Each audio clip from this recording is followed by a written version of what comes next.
Oh hey, I'm back. This is Pearls doing my Let's Play of King Dugan's Dungeon. And I promised you snakes last time and failed to deliver, so I'm going to try to see if I can make that happen this time. But probably not.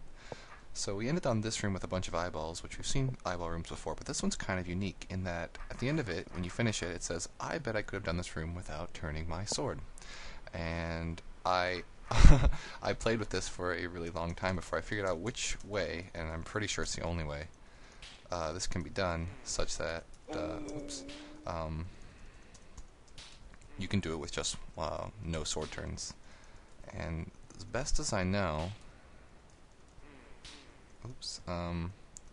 have it pointing east is the only way I can figure out how to make it successfully work. Even though that's the least of what you'd expect, considering this path up here gets a little hairy if you're not careful. So, and another problem is all of these eyes are going to see me as soon as I cross this general area here and chase me, which them coming at me from behind with my sword pointing this way is sort of bad news bears, so I gotta kind of the best way I know is to get them caught on this ledge here, so to not let them have the time of day. You can let one through so you can do a backswing like that.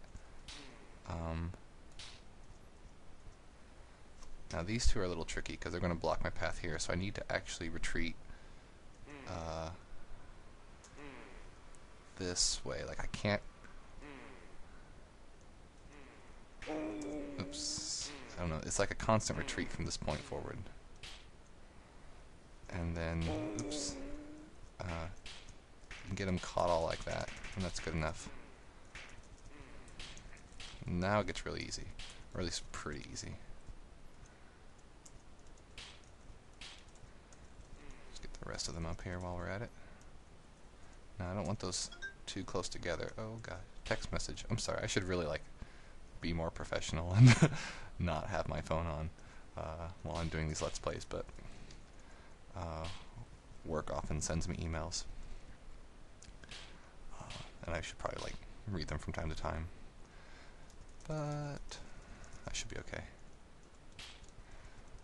So once you figure out that the sword points east and you just, ooh, that was a bad move. You don't want three come at you at once.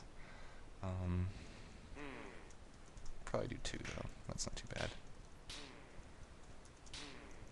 Alright, and you can see how this is going to play out pretty easily at this point. Whoops.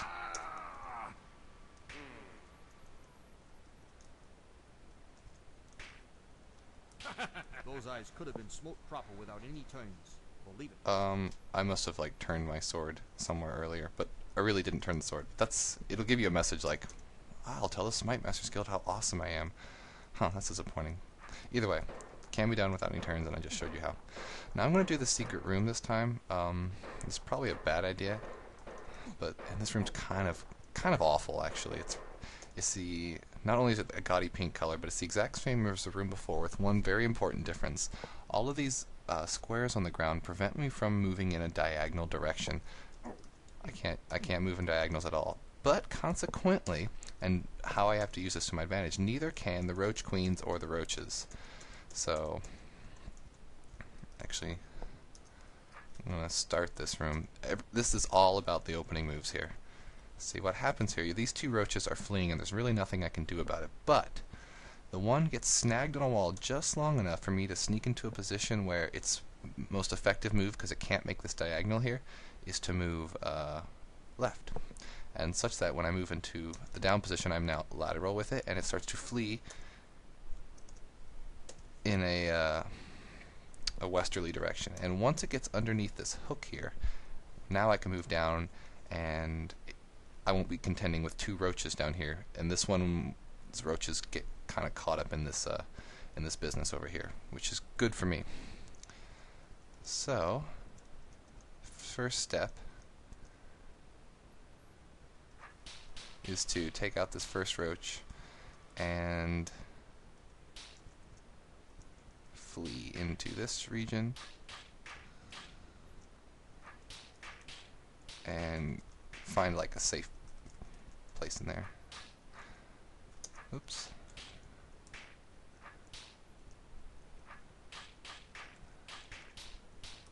And this is all about efficiency at this point.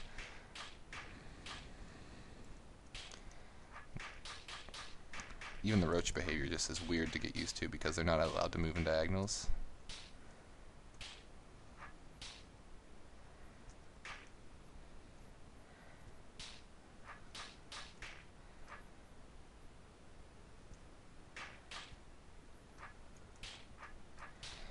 Now, the trick here is I have to be able to get in here before those roaches at my back, oops, get to me.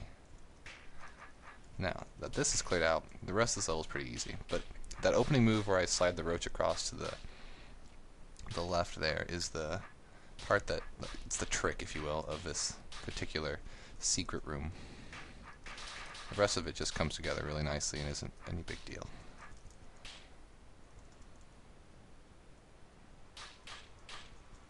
But having them not being able to attack across diagonals is really, really nice.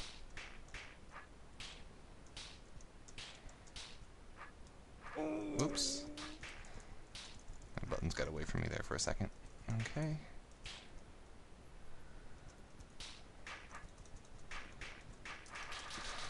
And the rest of it's just a slaughter. So I'm not going to get too many rooms done this time around, but because these two are kind of long, but doing rooms in a fun way is often rewarding in its own right. At least I think so. What's this piece of paper say? Based on a challenge posted by some forum member and finally made possible in 2.0. So I guess these diagonal floor things were not available in an early version of the engine that runs DROD. So now it's here to make my life miserable. Okay, where should we go now? Oh, I think we'll finally go see some snakes. That sounds like a reasonable idea. And seeming, according to my minimap, this is the only place really left to go. We will now see one. Snakes are interesting. How they move, I can't really perfectly 100% tell you. It has something to do with which 5-second quadrant they in based off of your position. But generally, there is one rule that overrides. Won't scrape one scratch off that squirming fellow. Just lead him to a dead end, and I'll be rid of him. Yes. So I can't kill him with my sword. But I can lure him sort of in my general direction. How he chooses paths like that, or if it's equidistant to me, whether it's up or down, I'm not really sure about. But if I'm directly in, if he can take a path that kind of leads straight towards me, even if there's an obstacle in the way, he'll take it, just like he did right there. And that takes a little bit of practice, and it's not always 100% consistent. But once they're trapped in a corner, they'll kill themselves like that.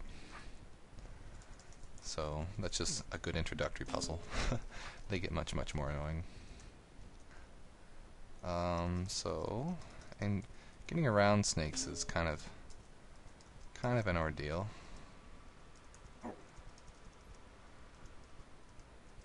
So he's following me up that passageway there. They can even get caught on each other, which is kind of interesting.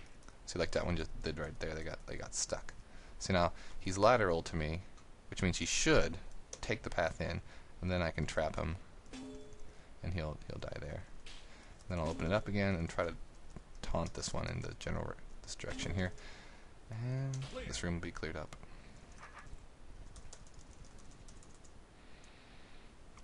This one's I should be able to do this. The secret here is there's only one place in the room that has a single dead end, and that's this corner right there. So you just taunt snakes up into this area up here, and they should. Whew, that was close. Die, because you can step across diagonals, and snakes definitely cannot. Oops. See, if I'm not directly on the path, they might, if I scoot one down like I did right there, he has a chance to just turn away. So I have to be constantly mindful of that. I still like the way these rooms look on the minimap. They're very almost artistic. I don't think I have time for another room, so we're going to stop right here, but we have plenty more snake puzzles ahead of us, and we should be excited, because snake puzzles are really fun in my opinion. They're a squirmy little thing, no pun intended. But this has been Pearls, and I will see you next time with more deadly rooms of death and cleaning up King Dugan's dungeon. Signing off.